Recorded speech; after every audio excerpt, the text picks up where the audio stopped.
shared solidarity and responsibility. Other European countries went through very difficult times. Ireland, Portugal, Spain, Cyprus, Latvia, to name only these few countries. All governments took very difficult decisions. Some of them, it has been forgotten, paid a very high political price for their solidarity and their financial support to help the most vulnerable countries. This is what the orders of priorities should be. Responsibility before individual biographies. Countries before parties. As a former president of the Eurogroup, I have seen firsthand how difficult it has been for these countries to work through the crisis and the social hardship that came with. But political leaders in those countries showed responsibility and made the necessary decisions, which are now obviously paying off. You know well that the Greek people are very close to my heart. This is not a lip-paying sentence. I tried again and again, and I proved it in recent years, to be on the side of the Greek people I do trust in too. I know the hardship they've been through, and I have always said that we have to pay more attention to the social fairness of our programs. Over the last 5 months, I have been personally involved in the entire process of negotiations, sometimes day, sometimes nights. For me, Greece's exit of the Eurozone has never been and will never be an option. But I always told my Greek friends that by saying that Brexit is not an option, they shouldn't believe that at the very end of the process I would be able to present against all the others a final answer and a final solution to be given to what I have to describe as a primary Greek problem.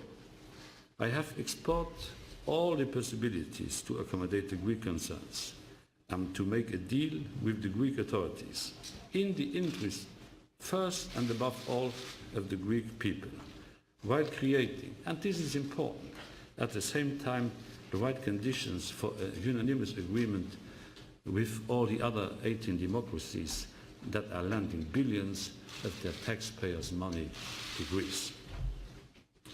On our side, these negotiations have always been in a true European spirit, based on rules, based on mutual trust. There has never been an ultimatum or take it or leave it approach. Our sole concern has always been, and still is, to help make a fair and balanced deal. I have done everything that can be done to facilitate an agreement, and on process and on substance. On process, we have adjusted our working methods to the wishes of the Greek government. This should not be forgotten, because this was not an easy thing to be done. No talks happened in Athens. The Brussels group was created instead of the so-called Troika. We offered continuity in the talks in the face of constantly changing Greek interlocutors and negotiating teams. I brought, together with Jeroen Dijsselbloem, the talks on a more political level, as was the wish of the Greek authorities. This was not left with anonymous technocrats. We had again and again talks on the highest political level between myself. I have been elected by the European Parliament after the result of the European election campaign, and Mr. Dijsselbloem, who is an elected member and who is the chief of the Eurogroup. We brought all the debates on that level, not leaving this with, as I said, anonymous technocrats in dark rooms, but this was a highly political debate as it was never have been before. My team and I myself have never been short of determination or patience, waiting for the Greek proposals, which often were delayed or deliberately altered. This also shows our flexibility and our will to reach a compromise also in regard of content. It was about procedures, it was and is about content. As far as content is concerned, I have to remind you, to remember you, we went very far to achieve socially fair measures that at the same time can support growth and the necessary fiscal consolidation and which take account of the requests of the Greek government. This is certainly a demanding and comprehensive package, but it is a fair one. And I must stress that it has been developed through months and months, days and nights of discussions and debate. Let me clarify a few things. There are no wage cuts in this package, and nobody is allowed to give the impression that there are wage cuts in this package. There are no pension cuts in this package. No pension cuts in this package. In fact, it's a package which creates more social fairness, more growth, a more modern and transparent public administration. You should be aware that in many instances, we in the European Commission had to be the ones on insisting on the most socially fair measures. I would have expected the Greek government to push this agenda in line with its campaign manifesto. Let me illustrate this. This is not a stupid austerity package. Some of the measures, of course, will hurt in the near term, but the package goes well beyond fiscal measures and proposes a clear way forward. Moreover, this package lowers the fiscal targets and gives more time to the Greek government to achieve them. Compared to the previous deal, the one we had, it is more than 12 billion less savings that are requested from Greece in the coming years. And in fact, the Greek government has already agreed to this and welcomed it, although we had to discuss in a very intense manner amongst the three institutions, you know. But fiscal consolidation means keeping public finances in control while boosting opportunities for jobs and growth. Many member states have even higher fiscal targets despite having lower levels of debt. There are, as I said, no wage cuts in this package. This was never, ever on the table. What is on the table is a proposal to modernize the wage grid of the public sector. And for the private sector, we have agreed to review collective bargaining practices. Our only request has been that this should be done in line with the best European practices in cooperation with the institutions and in cooperation with the International Labour Organization, which is the specialist of this question when it comes to this question. There are, as I said, no cuts in the level of pensions.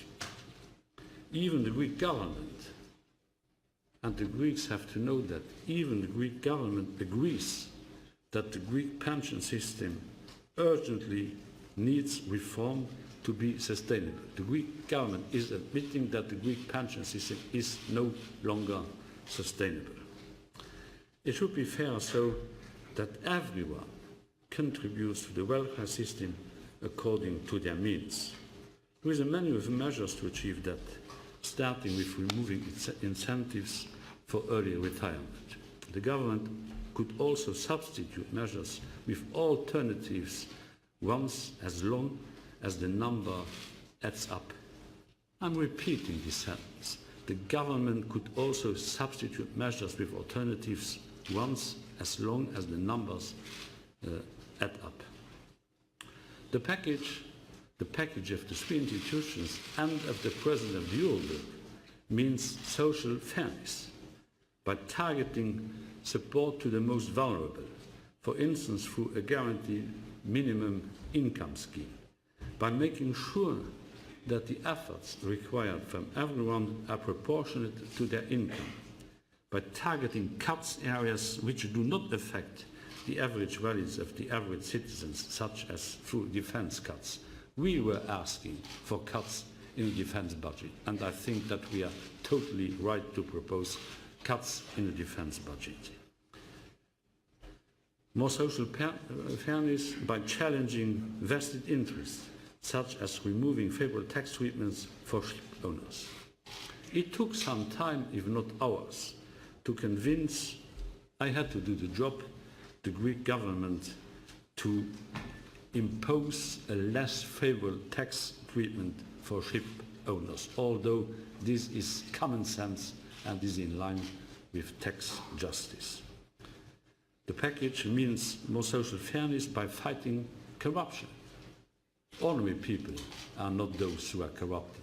Others are. We have to fight against corruption if we do want to be credible. More social fairness by supporting more transparency and efficiency of the public administration, including an independent tax administration.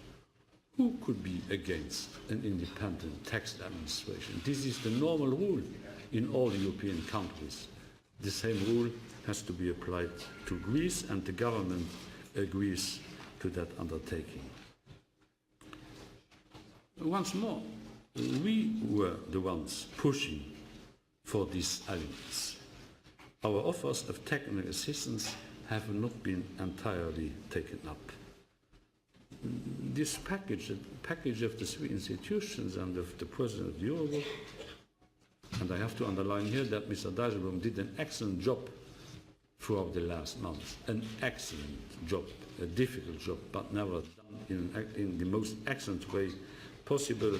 This package also means more growth and more investment. I believe growth can restart soon and fast once there is a deal. But there are no quick fixes to some of Greece's underlying problems. We need a throughout set of reforms. For instance, why is the price of energy and some commodities amongst the highest in Europe? Because there is a lack of competition and a refusal to tackle vested interests. Why is the tax collection so poor? Greece needs a stable tax system to promote investment.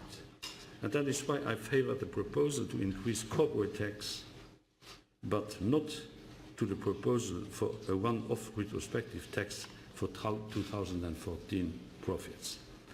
The biggest impediment to jobs, growth and investment at the moment is uncertainty. Uncertainty which can only be removed by agreeing a deal that provides a credible framework for the Greek economy and people. The confidence effect of a deal, the predictability it will bring, together with the injection of liquidity into the economy from disbursement, will restore job creation and growth. So, what did happen? And where are we now? As you know, the Greek authorities walked away from the negotiation table unexpectedly, I have to say, on Friday night. The negotiations were not finished and the agreement was never finalized. Again on Friday, we were working on further openings and the Commission, together with others, was proposing to limit the increase of the hotel VAT in Greece to 13% instead of the 23% envisaged earlier on. The fact that our Greek colleagues negotiation team was leaving the negotiation table happened at the worst moment. President Dijsselbloem and I myself explained to the Greek Prime Minister a deal on these measures could unlock new disbursements of financial aid, allowing Greece to meet its financial needs over the next coming months. We also told him that the Eurogroup was ready to discuss debt measures in line with the Eurogroup statement of November 2012, already this autumn, to ensure the long-term sustainability of Greek public finances. We have already discussed with Klaus Regling, the Managing Director of the European Stability Mechanism, how this could be done. Mr. Tsipras knows this. And the deal could also have ensured that we, the Commission, could go ahead with a package for a new start for jobs and growth package of 35 billion euro to help the Greek economy getting back on tracks. Vice President Dombrovskis was spending hours, days, together with all the other commissioners involved to put together all the elements needed in order to be able to provide Greece with a growth package of 35 billion. Because this is not only about fiscal consolidation, this is also about pushing forward the growth opportunities of the Greek economy. It's a huge part of the package the Commission and I myself, together with Vice President Dombrovskis, we were proposing to our Greek friends. So you can see that we really moved mountains until the very last minute when Greek authorities closed the door. All elements of a credible and comprehensive deal were on the table. So I don't have, not according to recent press infos and news, I don't have to make new proposals today. I'm describing the proposals which were on the table and which were of a nature that we could have, I have to say, easily reached an agreement at the Eurogroup meeting of last Saturday. What do the Greek people know about our flexibility and determination to help them? What do they know about the details of our common proposals? What do they know about this latest offer? We were obliged not to take influence on the Greek votes, but to inform the Greek public of what is on the table. What did they know about this offer we published yesterday, putting together all the elements of the debate we went through together with the Greek authorities? What do the Greek people know about all this?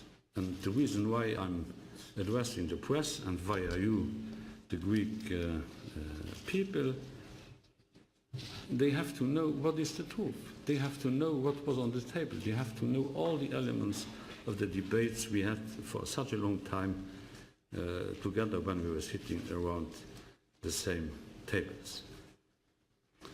I think that the Greek government knows all these elements, and it would be advisable to the Greek government to tell the truth to the Greek people instead of simplifying its own message to a no message for next Sunday. In a democracy, and the Greek democracy has the absolute right to put these questions for referendum. The absolute right in a democracy is to ask people to give their advice. But every citizen deserves the whole story and the truth. And they have to know that on our side, the door is still open. Das ist also nicht das Ende des Prozesses. This is not the end of the process.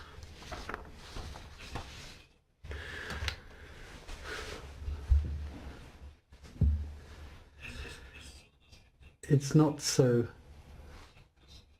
that we're actually stuck once and for all in a dead end, but time is getting ever shorter, and it's almost embarrassing for me to have to say that sentence again and again. But really, we are in the last minutes. On Friday, after the European Council, I didn't know that the Greek government was going to break off negotiations, but I said at that time that I was prepared to fight for agreement right to the very last seconds, and we are now in the final minutes and seconds to find a solution, and we are prepared to work together with the other 18 members of the Eurozone and to work on a solution. Politics isn't just a question of passing papers backwards and forwards, it's a question more.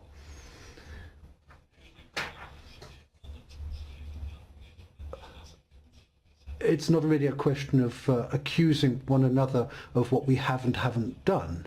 It's not a question of pride. We're not here to accuse others. It's a time for us to show whether we want to serve people or whether we just want to withdraw to our final positions. And I'd like to say here quite clearly that the other Eurozone member states have taken great pains to move closer towards Greece, ignoring to a certain extent internal sensitivities of their own populations. All of them have done their best, and just pointing to certain people such as Schäuble or Dijsselbloem doesn't really help us at all, and it's really not justified vis-à-vis those people. So really, we've got to stop playing that game. Moment for the Greek people and for the people of Europe.